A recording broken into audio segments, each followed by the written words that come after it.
Ang Kabataan Express ay hatid sa inyo ng UNICEF. Paborito ba ang mga pagkaing abot kaya dahil mura at abot kamay dahil andyan lang sa kalsada? Pwes, isang babala ang nais iparating ng Manila Bureau. Maaari kasing abot kamay rin natin ang panganib kapag hindi nag-ingat sa pagkain ng street food. Panoorin natin ito.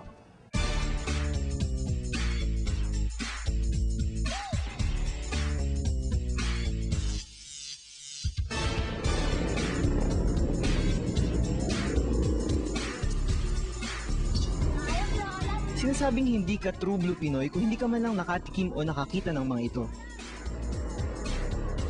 May piniprito at iniihaw, may tinatakal at may tinutuhog. Ang bida ng kalsada, street food. Ayon sa Food and Agriculture Committee ng World Health Organization, ang salitang street food ay tumutukoy sa mga pagkain at inuming inihahanda at ibinebenta sa mga pampublikong lugar. Natatakam ka na ba? Bago ka dumukot ng pambili, pakinggan mo muna kung ano ang dinakikita ng mga karaniwang mamimiling tulad natin. Si Manong, pagka nagluto ng calamares at biglang tinawag ng pagkakataon at kailangan niyang umihi o mas malala ay kailangan niya pumunta talaga at magbawas.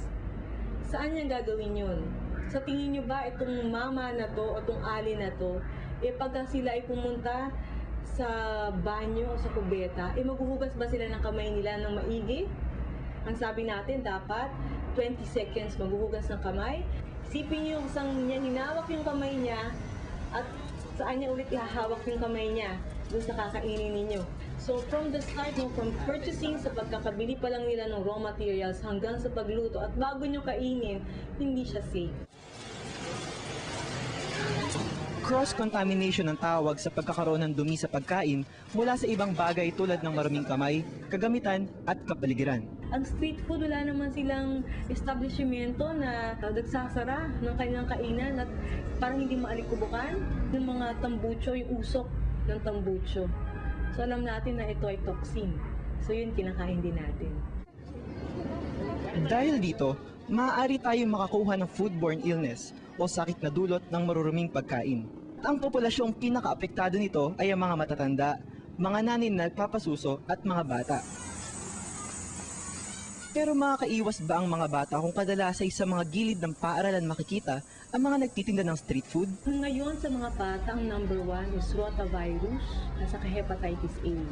Nakikita yun sa street foods. Meron tayong mga bakterya katulad ng salmonella, ng shigella, ng E. coli na madalas natin nakikita sa human waste.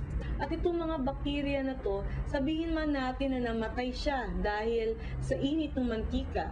Pero gaano karaming patay na mikrobyo ang nakain mo? Dahil yung maraming patay na mikrobyo na yun ay makakadulot pa rin sa iyo ng pagkakasakit. Isa sa mga naging biktima nito ay si Precious. Last summer, nagkasakit ako dahil sa pagkain ng fish balls when I was in a fair. After that, nung gabi, parang sumasakit yung tiyan ko and then I was at home for mga 3 days kasi hindi ko talaga, parang sobrang sama ng pakiramdam siya, sobrang sakit ng tiyan. Akala namin mareremedyan sa bahay but unfortunately hindi. So pumunta kami parang na-confine ako for mga 3 days pa. After running some tests, nalaman nila na amoebiasis yung sakit. Tapos tinanong nila parang kung may out of the ordinary akong kinain na or kumain ako ng street food specifically. And then syempre inamin ko. Tapos yun nga, so parang na-confirm na yun nga yung dahilan. Tila hindi binibigyan ng sapat na atensyon ng pamahalaan ang problemang ito. Ayon sa Sanitation Code of the Philippines, kinakailangan ang mga nagtatrabaho sa isang kainan ay may kasulatang pangkalusugan mula sa local health officer.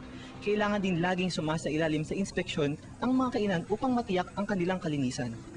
Bagamat di lahat ng 10 maninindang nakausap namin pumayag na humarap sa kamera, lahat sila'y ganito ang sagot. Pero meron po kayong permit? Wala pa. Ay wala pa rin. Dagdag pa ni Dr. Navarrete, hindi lang kalinisan ang issue rito, nariyan din ang usapin ng nutrisyon. Karamihan daw sa mga street food, hindi nakabubuti para sa ating kalusugan. Maaaring magdulot sa inyo ng katabaan o obesity ang street foods that would lead you to having cardiovascular disease, sakit sa puso, at diabetes.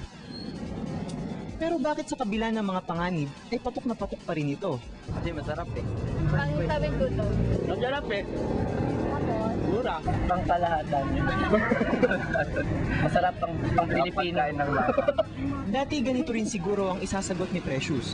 Pero ngayon, Tuwing kumakain kayo, wag lang kain ng kain porket gusto or masarap.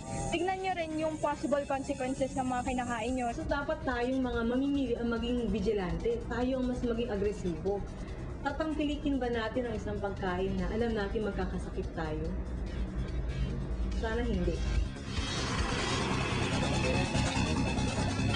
sa pagpili ng ating mga kain, hindi sapat na maitawid lang natin ang ating gutom o tayo ay mabusog. Dapat din nating isaisip ang ating kalusugan. Sa isang subo lang, maaaring buhay natin ang nakataya.